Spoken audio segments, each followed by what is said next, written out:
Hello friends, इस video में हम बात करेंगे मेडी असिस्ट हेल्थ केयर आईपीओ की।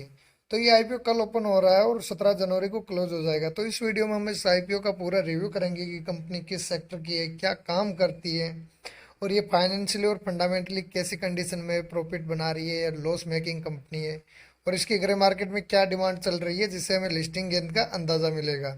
तो बने रहिए वीडियो के लास्ट तक। सबसे पहले बात करते हैं इसके फेस वैल्यू की। तो इसका फेस वैल्यू रखा गया है ₹5 पर शेयर और इसका प्राइस बैंड है 397 रुपये से 418 रुपये। यानी कि अगर इसका एक्चुअल फेस वैल्यू ₹10 पर शेयर रख के इसका प्राइस बैंड निकाला जाए तो आता है ₹836, जो कि थोड़ा एक वैल्यूएशन के हिसाब से महंगा नजर आ रहा है। और इसकी लॉट साइज रखी गई है 35 शेयर की और ये कंपनी टोटल इश्यू लेकर आ रही है 1171 करोड़ का, जो कि सारा का सारा ओएफएस है, यानी कि इसकी प्रमोटर होल्डिंग बेचेंगे। ये भी एक नेगेटिव इम्पैक्ट है। जो फ्रेश वैल्यू रहता है तो उसमें कंपनी के लिए पॉजिटिव पॉइंट रहता है और प्रमोटर इसकी सारी होल्डिंग बेच रहे हैं तो ये थोड़ा नेगेटिव पॉइंट रहता है कंपनी के लिए। अब बात करते हैं कंपनी करती क्या है, यानी कि किस सेक्टर की कंपनी है। तो ये कंपनी 2002 में स्थापित हुई है और Medi assist health care services limited एक हेल्थ टेक और बीमा तकनीक कंपनी है जो नियोक्ताओं, एम्प्लॉय और सार्वजनिक स्वास्थ्य योजनाओं के लिए हेल्थ इंश्योरेंस का प्रबंधन करती है और ये मुख्य रूप से बीमा कंपनियों की सहायता करती है। Medi assist health care service provider के नेटवर्क के माध्यम से मेडिकल इंश्योरेंस और कैशलेस हॉस्पिटलाइजेशन की सुविधा उपलब्ध कराती है। अब ये कंपनी इनके बीच में कहाँ काम करती है उस पे नज़र डालते हैं।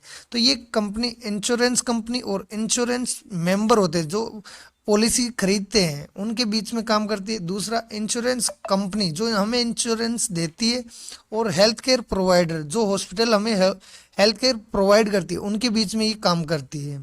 और तीसरा, ये गवर्नमेंट और बेनिफिशरी और पब्लिक हेल्थ स्कीम के बीच में कार्य करती है। यानी कि गवर्नमेंट की जो पॉलिसी है कि इस हेल्थ केयर पॉलिसी में जो पॉलिसी खरीदता है उसको ये बेनिफिट मिलना चाहिए, तो उनके ऊपर ये काम करती है। और इसका 36 बीमा कंपनियों के साथ कोलेब्रेशन है, यानी कि 36 जो बीमा कंपनी है उनके साथ मिलकर ये इनकी सेवा करती है और इनमें काम करती है।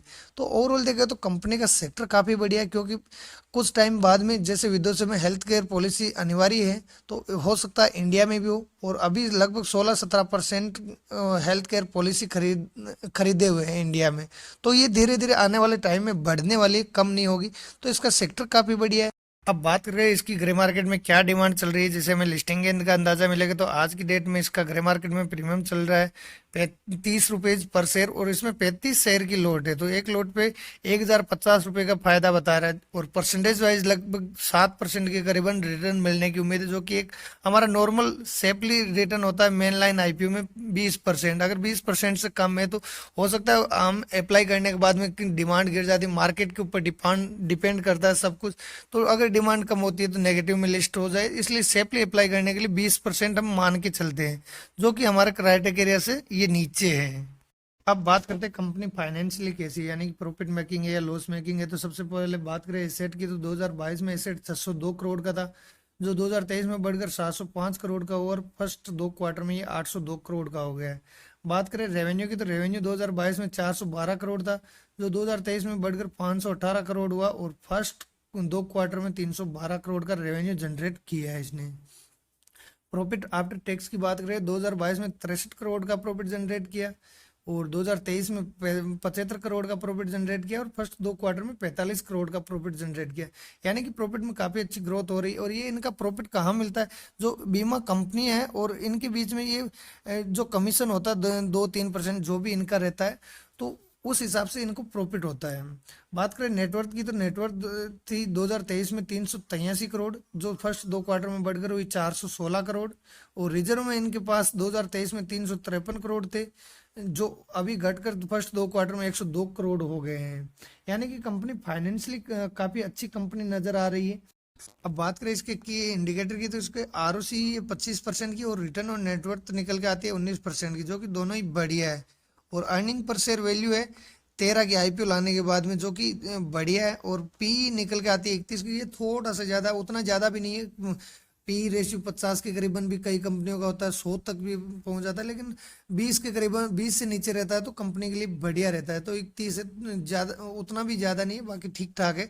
और ओवरऑल देखें तो कंपनी फाइनेंशियली और फंडामेंटली अच्छी कंपनी नजर आ रही है, उतनी वीक भी नहीं है। अब बात करते हैं इसकी एंकर इन्वेस्टर लिस्ट की, तो इसका एंकर पोर्शन रखा गया है 351 करोड़ का। और इसकी जो लिस्ट आई है वो भी काफी अच्छी है। इसमें HDFC mutual fund, Kotak mutual fund, बड़ी बड़ी कंपनियों ने हिस्सा लिया है, जो कि कंपनी के लिए एक पॉजिटिव पॉइंट है। बात करें इसकी प्रमोटर होल्डिंग की, तो आईपीओ लाने से पहले 67% की प्रमोटर होल्डिंग है, जो आईपीओ लाने के बाद में 46% की रह जाएगी, यानी कि आईपीओ लाने के बाद भी काफी अच्छी प्रमोटर होल्डिंग बच जाएगी। और बात करें रिजर्वेशन की, तो क्यूआईबी के लिए 50%, रिटेल के लिए 35% और एनआईआई एचएनआई के लिए 15% रिजर्व रखा गया है। अब बात करें इसके अलॉटमेंट की, तो इसका अलॉटमेंट आएगा 18 जनवरी को, रिफंड होगा 19 जनवरी को और इसकी लिस्टिंग होगी 22 जनवरी को। अब फ्रेंड, हमने इस कंपनी का सारा रिव्यू कर लिया, कंपनी क्या काम करती है, कैसी है फाइनेंशियली, फंडामेंटली और जीएमपी क्या चल रही है इसकी। तो फाइनली डिसीजन लेना है कि इस आईपीओ में अप्लाई करना है, अवॉइड करना है। तो अभी के हिसाब से इसमें लिस्टिंग गेन के तो चांस ना के बराबर नजर आ रहा है। बाकी लिस्टिंग गेन, थोड़ा बहुत लिस्टिंग गेन मिल भी सकता है, नेगेटिव में भी लिस्ट हो सकता है। बाकी कंपनी का सेक्टर काफी बढ़िया है, फाइनेंशियली भी काफी अच्छी कंपनी है और फ्यूचर भी इसका अच्छा है। तो फ्यूचर में ये लॉन्ग टर्म में काफी अच्छा कर सकती है। लेकिन अभी लिस्टिंग गेन, हम आईपीओ में लिस्टिंग गेन के लिए मोस्टली अप्लाई करते हैं, तो लिस्टिंग गेन के चांस अभी कम है। बाकी लॉन्ग टर्म में ये कंपनी अच्छा कर सकती है।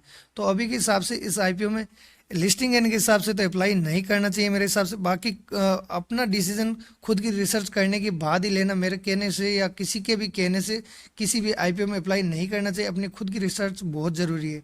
और आईपीओ का अलॉटमेंट के चांस बढ़ाने के लिए आप स्टॉक या ज़रोदा पे अकाउंट ओपन कर सकते हो, जिसका लिंक डिस्क्रिप्शन में दे रखा है। और फ्रेंड, वीडियो अच्छा लगा तो वीडियो को लाइक कीजिए, चैनल को सब्सक्राइब कीजिए, साथ में बेल आइकन को भी ऑन कर दीजिए, ताकि हमारे वीडियो का नोटिफिकेशन आपको मिलता रहे। धन्यवाद।